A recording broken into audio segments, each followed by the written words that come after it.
সকাল 7:30টার দিকে আমার সেক্রেটারি ফোন করে যে ভাই দোকানে আসেন তাড়াতাড়ি। কাজের বেড়ি আরে ফোন দিছে, কয়ে দোকানের কয়েকটাই তালা ভাঙা, যে আপনাদের স্বর্ণের দোকান বিশেষ করে 3টার তালা ভাঙা, তাড়াতাড়ি আসে। পরে আমি আসলাম, আমার পাশের দোকানদারে ফোন দিলাম, ভাই তাড়াতাড়ি আসেন। আইসা দেখে যে আপনার বড় বড় তালাগুলা ইয়ার সামনে, শাটারের সামনে ভাঙা। শাটার ওড়ায় ভিতরে ঢুকলাম, ঠিক আছে, সব কিছু এলোমেলো। ডিবিআর, সিসি ক্যামেরা ডিবিআর নিয়ে গেছে। তারপরে আমার সিন্ধুক এটা ছিল, সিন্ধুকটা ভাঙছে, সিন্ধুকে ভাঙা। স্বর্ণ ছিল, নগদ ক্যাশ ছিল, ওগুলো নিয়ে গেছে। আর রূপার মাল নাকফুল বাহিরে ছিল, সব ওগুলো নিয়ে গেছে। জি, স্বর্ণ আমার টোটাল 108 গ্রামের মতো। আর রূপা ছিল আপনার 500 ভরির মতো। নগদ অস্ত্র ছিল 3,20,000 টাকা।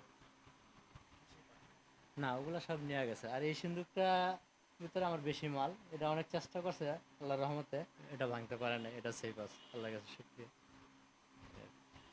সকালবেলায় 7টা সাড়ে 7টার দিকেই ফোন দিছে সেক্রেটারি সাহেব আমাদেরকে। ফোন দিয়ে জানালো যে আপনারা মার্কেটে আসেন, মার্কেটে আসলে আপনার দোকান চুরি হয়েছে, এটা সেটা বলছে। পর দৌড়ে আইলাম, দেখি যে আইসে দেখছি তালা ভাঙা, তালা কাটা, একটা নাই তালা, বাইরে আর একটা আছে, আলমারি খোলা।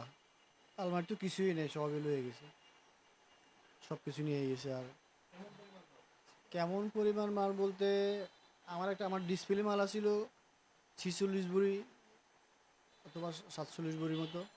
আর এমনি প্যাকেটের রাখা মালা ছিল আর কি, আমরা যে দাফে দাফে 2 আনা 4 আনা করি আয়না যে জমা করে রাখি, ওইরকম মাল আছে হয়তো 18-20 ভরির মতো।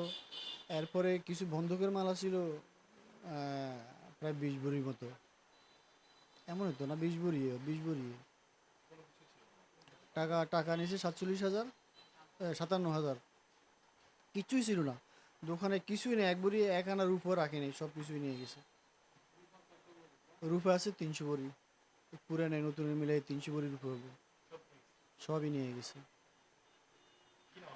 আমার নাম আজিজুর রহমান। আমার দোকানদারি করে প্রায় আজ থেকে 15 বছর ধরে। মানে আমি সকালে ফজর নামাজ পড়ে বাসায় গেলাম, বাসা যাওয়ার পর আমার ওই বন্ধু শিহাব জুয়েলার্সের মালিক, হ্যাঁ, আমার ফোন দিল যে দোস্ত মার্কেটে মনে হয় কি ঢুকছে, সুর ঢুকছে, তালা টালা ভাঙ্গা, তাড়াতাড়ি আসো। তা আমি আসলাম, আয়সা দিয়ে এই যে এই অবস্থা। আমার দোকানের শাটার এমনি লাগানো, কিন্তু ভিতরে এই, যা পাইছে আর কি, নিয়ে গেছে স্বর্ণ, রূপা, তারপর নগদ ক্যাশ, এগুলো নিয়ে গেছে আর কি। নগদ 1 লক্ষ টাকার মতো ছিল। আর রূপার প্রায় 800 ভরির মতো ছিল। স্বর্ণ ছিল 6 ভরির মতন।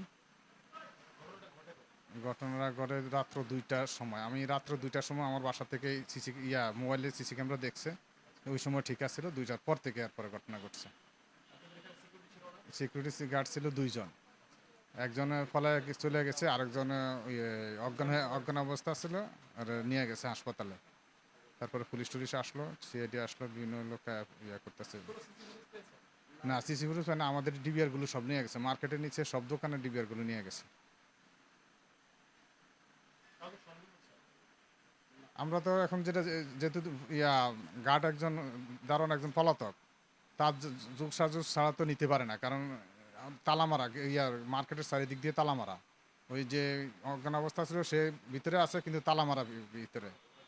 তো ওই গার্ডও ফলাইছে, এবং যে সিকিউরিটি গার্ড ফলাইছে ও তো ডাকাত হিসাবে সম্ভবত ঢুকছে। এটা তো সিকিউরিটি অফিসার থেকে আসছে। আর এখন সকাল পুলিশ তো সিকিউরিটি গার্ড যে যার মাধ্যমে আনছে তারা নিয়ে গেছে, এই অবস্থা আর কি।